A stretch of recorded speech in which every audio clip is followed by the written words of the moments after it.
It was a crisp autumn morning in suburban Maryland when Officer James Thompson spotted a sleek black BMW cruising down Maple Avenue. The car wasn't exactly speeding, just hovering slightly above the limit, but something about the driver's confident posture caught Thompson's attention. Maybe it was the way the man sat perfectly straight, or how his hand stayed firmly at 10 and 2 on the steering wheel. Whatever it was, Thompson's instincts, honed over 12 years on the force, told him to investigate. Marcus Reynolds saw the police cruiser's lights flash in his rearview mirror and let out a small sigh. He'd been distracted, thinking about the classified briefing he needed to deliver in an hour. As Deputy Director of Counterterrorism at the CIA, his mind was occupied with intelligence reports suggesting a potential threat to the nation's capital. He pulled over smoothly, already reaching for his credentials. Officer Thompson approached the vehicle, hand resting casually on his holster, standard procedure, though something felt different about this stop. The driver's window rolled down with a quiet hum, revealing a well-dressed black man in his 40s, wearing a crisp navy suit that probably cost more than Thompson's monthly salary. "License and registration, please," Thompson said, noting how the driver's deliberate movements seemed almost too calm, too practiced. "Of course, officer," Marcus replied evenly, retrieving his documents with slow, precise movements. "I apologize if I was speeding. I'm actually running late for an important meeting." Thompson's eyes narrowed as he examined the driver's license. Marcus Reynolds. The name meant nothing to him, but the address was in an affluent part of Washington. The registration checked out, but something still felt off. Maybe it was the way Reynolds kept glancing at his watch, or the mysterious briefcase on the passenger seat. "Step out of the vehicle, sir," Thompson ordered, his tone hardening. "I'm going to need to search your car." "Officer," Marcus began, his voice remaining steady despite the rising tension, "I need to inform you that I'm a federal agent, and I'm currently—" "I said step out of the vehicle," Thompson interrupted, his hand tightening on his holster. "Federal agent. Sure. I've heard that one before." Marcus could have shown his CIA credentials right then, but years of training told him to play it carefully.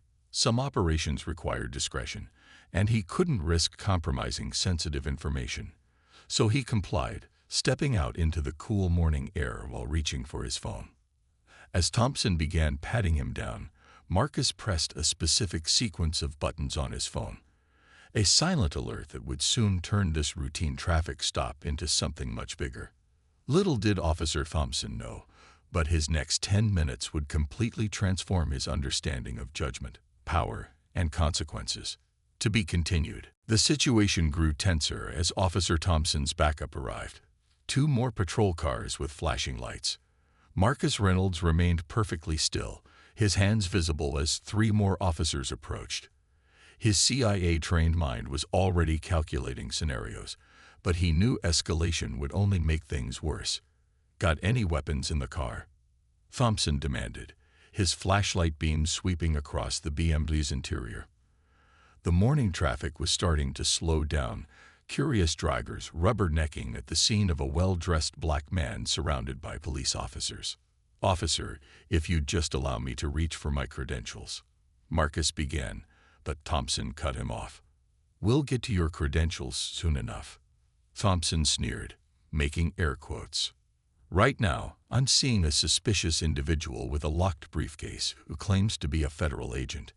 That's textbook suspicious behavior." Marcus could feel his phone vibrating in the evidence bag they'd placed it in. No doubt the rapid response team was already mobilizing. He pressed the emergency alert sequence before stepping out of the car, a protocol reserved for situations where agents couldn't blow their cover but needed immediate assistance. The search of his car was turning up nothing suspicious, which somehow made Thompson even more determined. The officer's face was getting redder by the minute, his movements more aggressive as he rifled through the immaculate vehicle. "What's in the briefcase?" Thompson demanded, holding up Marcus's attaché case. The same attaché case that contained classified documents about a potential terrorist threat to Washington, D.C. "That's federal property, officer," Marcus stated firmly.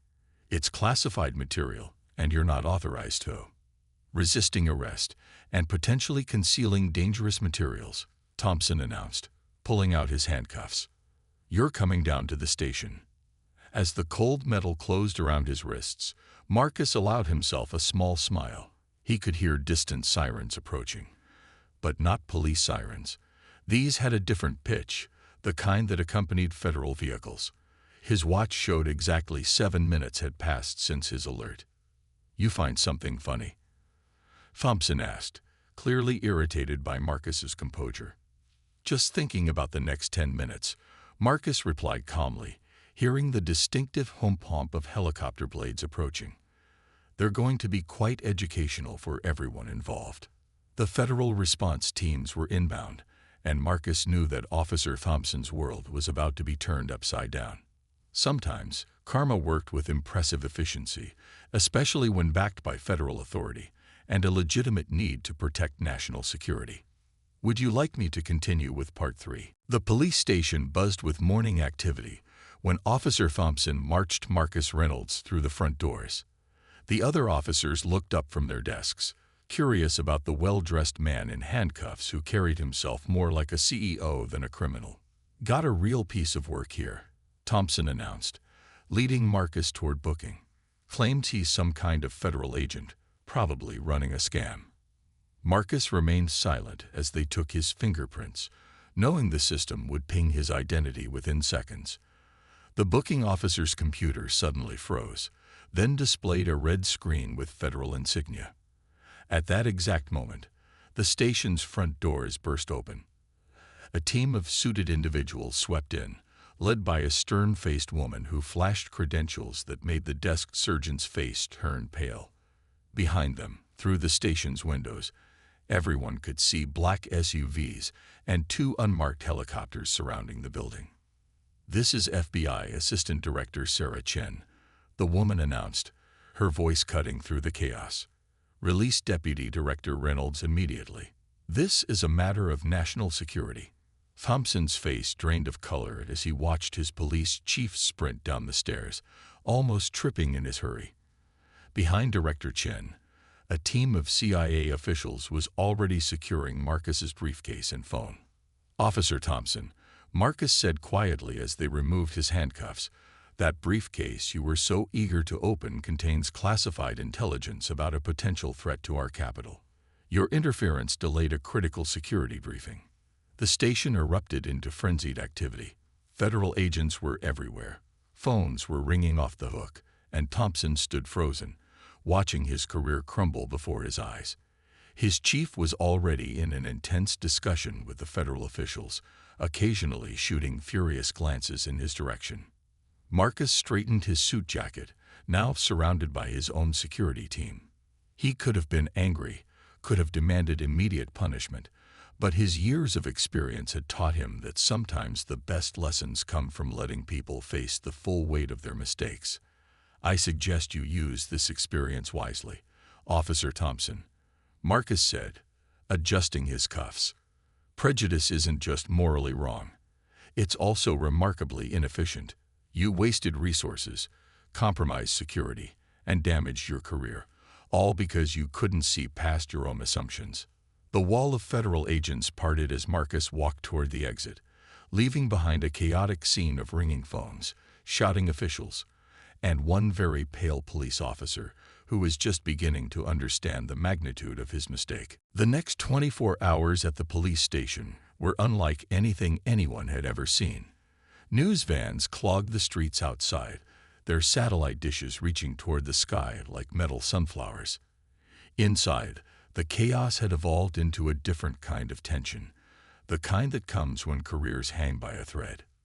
Police Chief Williams sat behind his desk, facing a panel of federal officials, civil rights attorneys, and police oversight committee members. The stack of papers before him told a story he'd hoped never to see. A complete analysis of Officer Thompson's arrest record, showing a disturbing pattern of racial profiling. This incident has compromised a major counterterrorism operation, a stern-faced federal investigator explained. Deputy Director Reynolds was en route to deliver critical intelligence.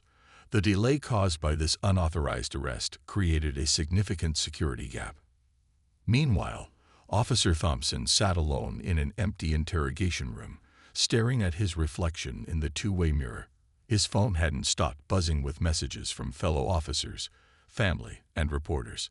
The morning's events played on repeat in his mind, each replay revealing new layers of his misconceptions. The station's TV showed continuous coverage of the incident.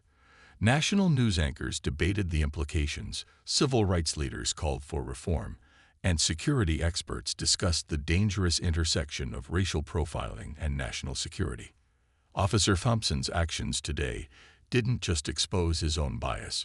One commentator said, they exposed a systemic failure in how law enforcement interacts with people of color, regardless of their position or authority.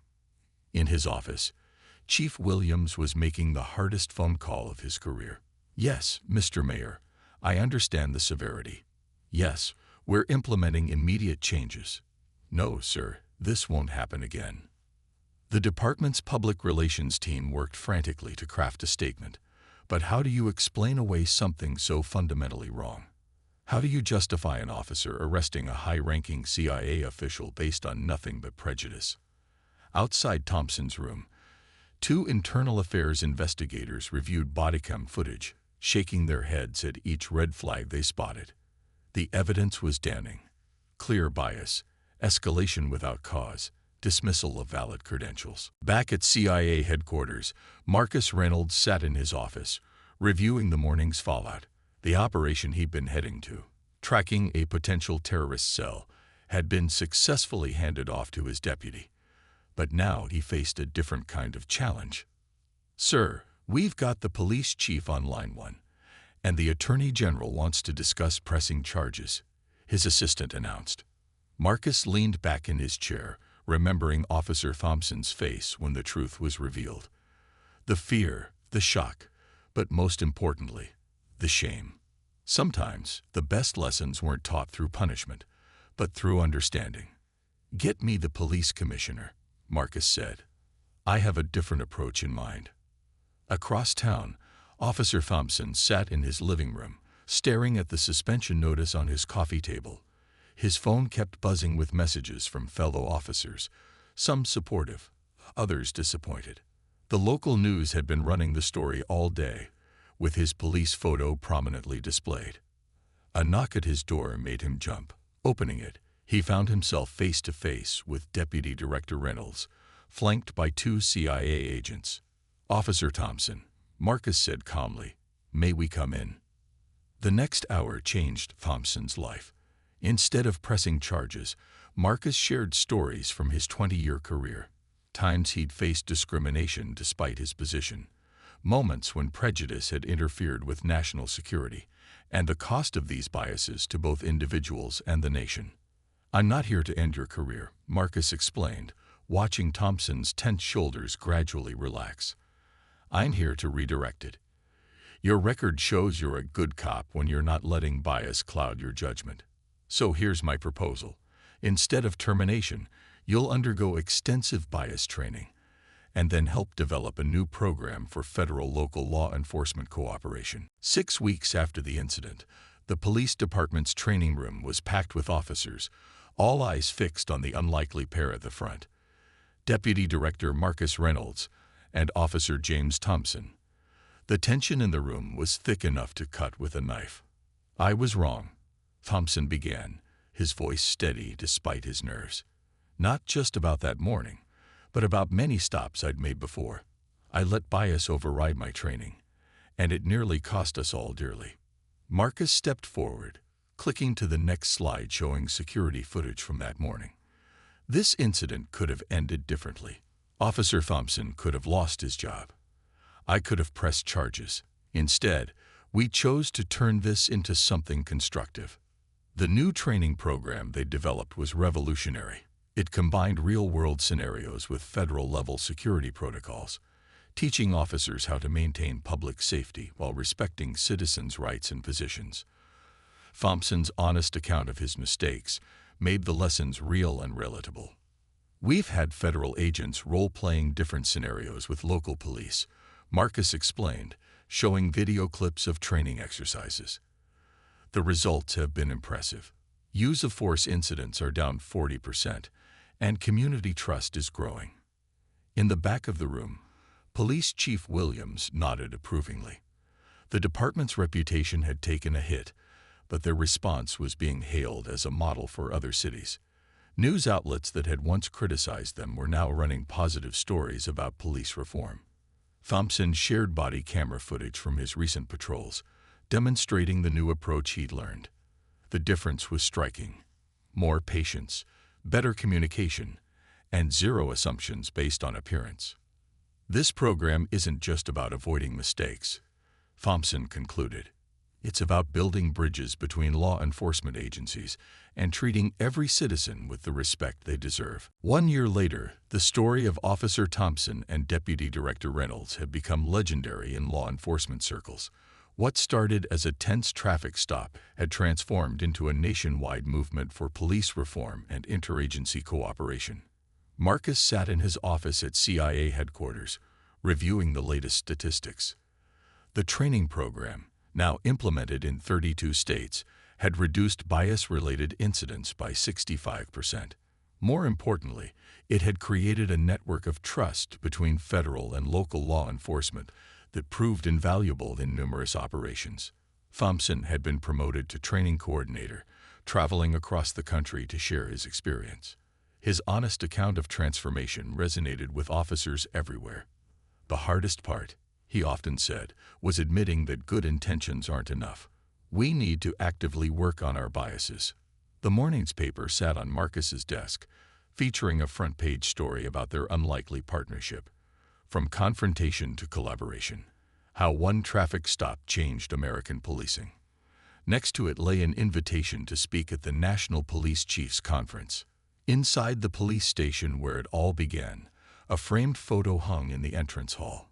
Marcus and Thompson shaking hands at the first graduate ceremony of their training program. Below it, a simple plaque read, "Change begins with understanding." As Thompson walked through his old patrol route, citizens greeted him warmly. The neighborhood had changed, or perhaps he had.